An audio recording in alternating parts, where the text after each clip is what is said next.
Hello everyone, welcome back to my channel. So I really wanted to film this because my curls are going to drop out and I wanted them to be used for something. My hair is dead straight, so they like drop out really quickly. But today we're going to be filming a video which I don't know what I'm filming yet because I have it in my video plan but I don't know which one I'm choosing. I guess we're talking about how to start a novel. So many of you may or may not be aware that I am writing my first ever novel. It is gonna be like a YA novel, but it's gonna be more for all ages. So it's basically based in a seaside boarding school. It's basically about a load of teenagers. Some of them are friends, some of them aren't, some of them are related, some of them aren't. They all have different personalities, they're all wildly different, but they all become friends over this one thing that the book is about. Now you have the idea and you want to start writing but you don't know how. You try and write the first sentence but it's really difficult. I'm going to be helping you today to just write that first sentence. So this video is for all those people who are really struggling with the first sentence. So first thing you can do to help you write the first sentence is to get to know your characters. I spent like an hour or two like a couple of days after I thought up the book, just getting some character sheets and filling them out, finding out what my characters were interested in, their hobbies, their passions, things they hated, how they acted, how they spoke, their family, their background. It's just really important that you get to know your characters like they are real people because then you can write them a lot better. So if you don't know anything about your characters, they will just be a whole mess and your characters won't make any sense and the reader will be really confused. So try to get to know your characters so that you can write better and write them better. So the next thing you can do is write descriptive pieces on your settings and characters. Go away! So you need to get to know your characters and your settings. Oh no, that was the last point. Write descriptive pieces. So if you're stuck, just try and create a collection of different setting descriptions, character descriptions, place descriptions, because then when you're writing you can use some of the metaphors and the similes and the sentences that you use to describe them. It also helps build the picture better in your mind so that when the person is reading it they will be able to picture it a lot better too. And by writing these pieces you will be able to incorporate them into your own writing and you'll just build a collection of notes to help you with writing. So the next thing you can do is world build. World building is basically just getting to know your world and creating different things within it. So some people that write like fantasy novels in different worlds, they will have to design loads of different stuff like animals, they'll have to design like the law system and stuff to do with the politics, if they have kings and queens ruling or not, whether people are safe in their country or it's at war, and loads of stuff like that. But my book is set in like just normal time, so it could happen in real life. So if your book's like that, all you need to do to world build is just know your settings and just make them up in your mind, take some notes and stuff.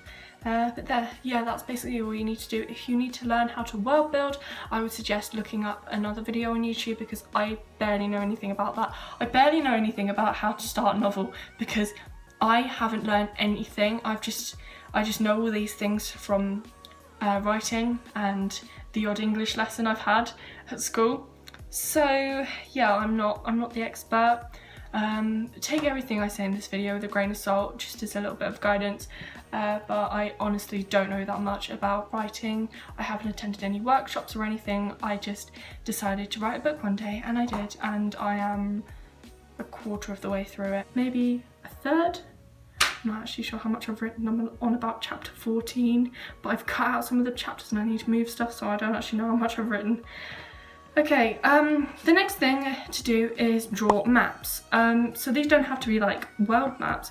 I drew a map of my main character's house, so I knew like where her kitchen was, where her room was. So I just drew, like, you know when you look at houses and it has like is it a floor plan?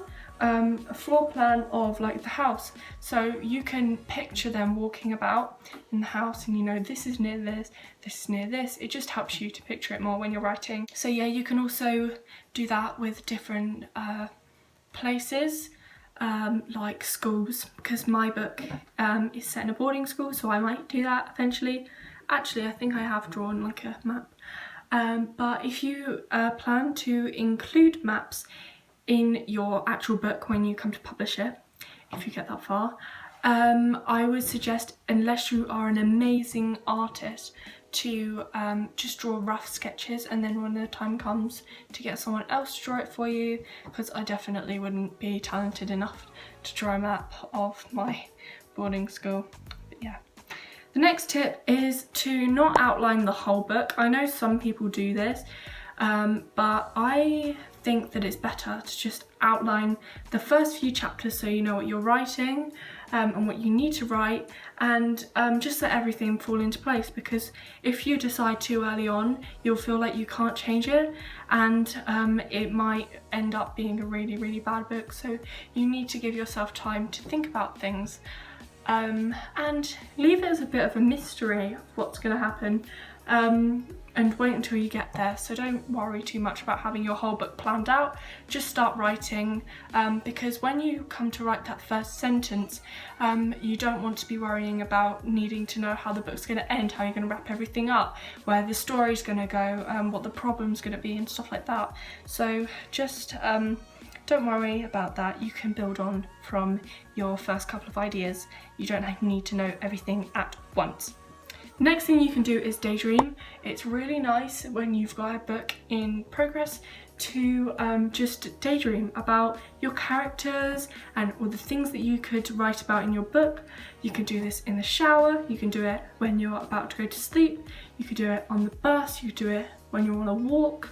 It's just lovely to dream up different scenarios, and a lot of people say that a lot of their best ideas came from when they were just daydreaming.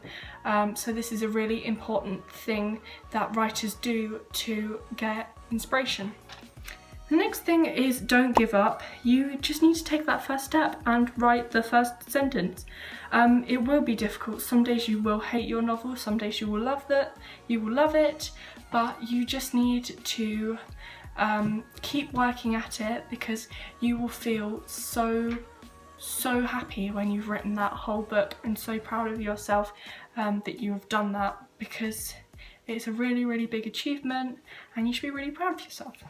Get inspired by other people's success. Look at people like, I know J.K. Rowling is a bit of a B word, but look at where she's come from, like being refused by that many publishers, and now today she is like a gazillionaire, and she even has a play, she has movies.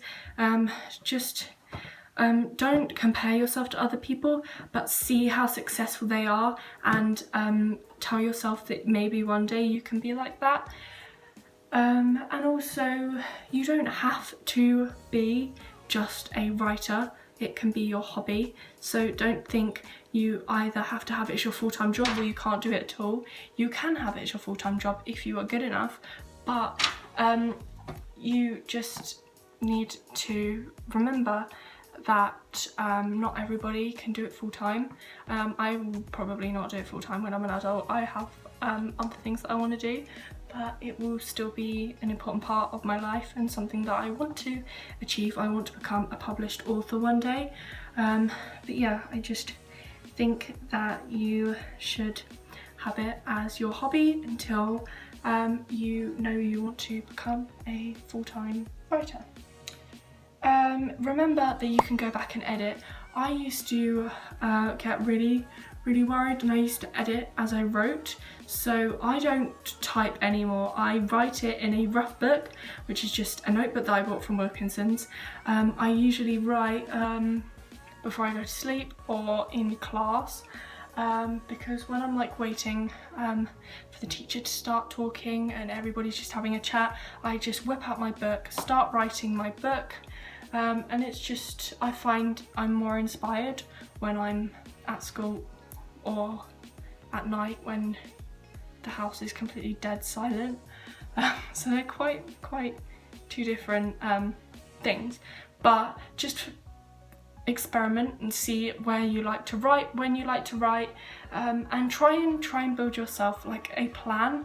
I don't write every day. I kind of write a couple of pages, leave it a couple of weeks, and then write a few pages, and I know I should try and write every day, but not everyone has time for that. I guess I do have time, but I'm not always inspired, and don't worry about it because a lot of writers take years to finish a book.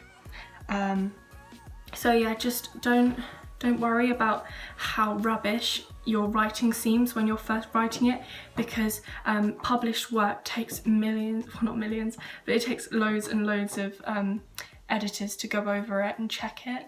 So don't think you have to write perfectly, because no one can write perfectly and everything needs to be edited before it is published. So that's all I really have to say. Good luck with your book. Please let me know down below if you've ever written a book before, what your book's about, if you don't mind sharing it, and if you have any tips for anyone else. It'll be very, very helpful. I believe that you can write this book. Also, I'm really bizarre that I decided just to paint that nail one day. I still have it. Anyway, that's all for the video. I hope you have a wonderful day, and I will see you all soon. Bye!